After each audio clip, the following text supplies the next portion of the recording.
So, hello everybody. I thought it would be just sort of funny to do a little video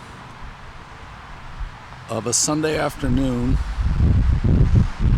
You can hear all the cars going by. This is Erica's garden, and a lot of this stuff is going past right now, but the colors are nice, and I just thought it'd be fun to show the pathway going out to her centerpiece.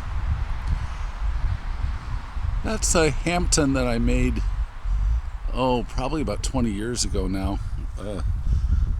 I made a pot like this for a guy named Robert A.M. Stern, out on Long Island. And when I made a batch of these, I just called them Hamptons. But it's kind of fun seeing this tall thing in there. And we always know it's this time of the year because when the purpley things come out, I know that's when Better Homes and Gardens came. We found the bird bath at the dump. I had to fix it. But let's just walk back over towards the pottery. So when I worked with Smith & Hawken, we got this cool chair here and that bigger one there. And then from the local, what do they call it? The place that sells, sort of leftover stuff. We got two of these really nice teak benches. I think, if that was $1,200, these were $200 each. Just incredibly good price. And there's the pottery. More importantly, there's my cute little motorcycle. This is what I go on all my little back road trips. And in the distance is Erica's kitchen garden, which with, the COVID pandemic, she has had more fun in here. So this year it's a lot of lettuces. She was a little late on doing the tomatoes, but that's that. And in the distance is a building that we keep my father's paintings. Well, the other thing that's back here that's really kind of beautiful, the original building for the pottery was built by Sylvanus Bishop. We think something like 1740. But look at this. This is these beautiful, huge rocks. And then this sort of structure that may have had a lean-to or something, for cows. So, but isn't that incredibly pretty?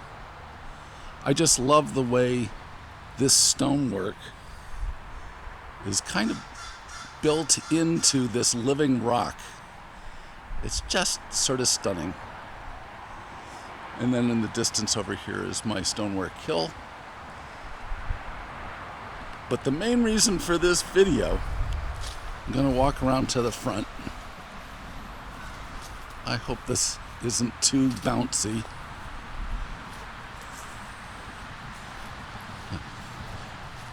I love it when I walk towards the front. I can look at this beautiful motorcycle. I have a box on the side of this thing so that I can carry my banjo. A lot of my life is either playing banjo, riding motorcycle, or making pots. But the real reason for this, before I do that, I'm just going to show you. I guess about 20 years ago, I designed a batch of pots for Siebert and Rice to make in Florence in Italy. And I just love saying, pots made in Italy from my designs. Who knew that was possible? So this is the Italian version of that Hampton. It's a little squatter than what I made, but I like it very much. And my wife's friend Laura Evans did this beautiful topiary in a Hampton.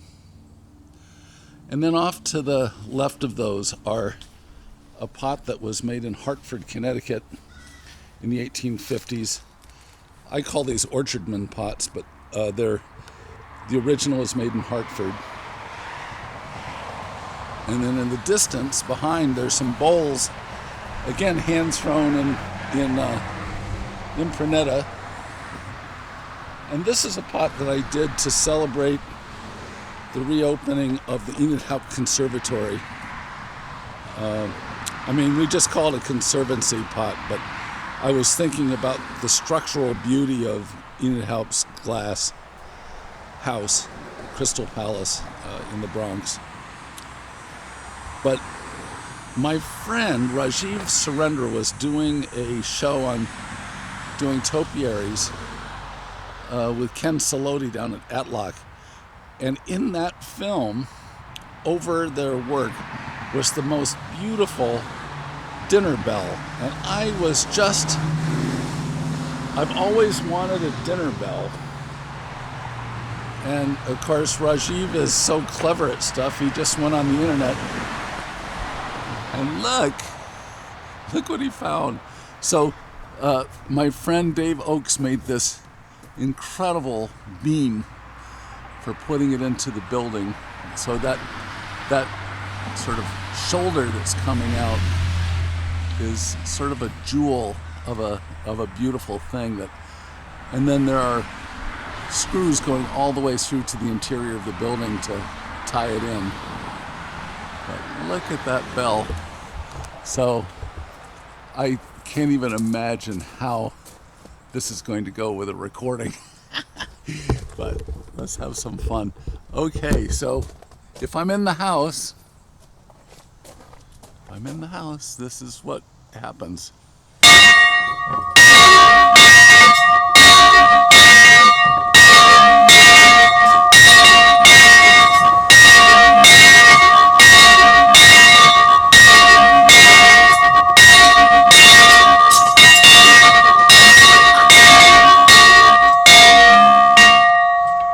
What do you think? So there's no excuse now. If somebody says, "Oh, I can't get you to come out," years ago, this was it. So when I was a little boy, Alexander Calder had a doorway into their party room, their big room, and there were bells everywhere. There were bells hanging in the door that you had to crash through to come into the room. And there were bells next to it. And there were cowbells next to that. And I've always had a thing for big, loud bells. So I think that's what I'll title this film, The Bells of Bantam. Okay, everybody, thanks for watching. Bye.